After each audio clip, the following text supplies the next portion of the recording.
Good morning সকলোকে।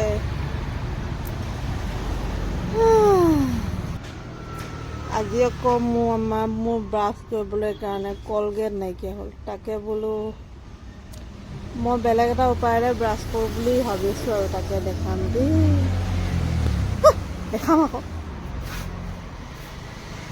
আপোনালোকেও ভাল পাব, খাব আকৌ। কি খুৱাইছোঁ জানেনে? সেইদিনা ফেচবুকতে পাইছিলোঁ দেই, পংকজ পাঠকে কৈছিলে বোলে আমৰ পাত শুকুৱাই আৰু বেকিং চ'দাৰ সৈতে মিক্স কৰি সানিলে মানে তামোলৰ ৰংবিলাক নাইকিয়া হৈ যায়, তামোল খোৱা ৰংবিলাক। সেয়েহে ট্ৰাই কৰি চালোঁ, অলপ হ'লেও ৰিজাল্ট পাইছোঁ, প্লাছ পইণ্ট ওলাইছে। আপোনালোকেও ট্ৰাই কৰি চাব পাৰে।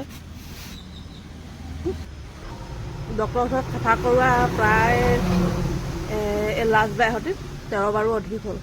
এবাৰ চাফা কৰিবলৈ গৈছিলোঁ, ক'লে বোলে পিছত বোলে ৰাগখিনি বোলে হেৰি হৈ যাব, ঢিলা হৈ যাব, মোক নক'বা সেনেকৈ বুলি ক'লে কাৰণে ভয়তে নকৰালোঁ। এবাৰ এতিয়া নিজে আগতে গাইছোঁ, লোৱা মোক ওচৰলৈ নাহে, আহা আহা আহা,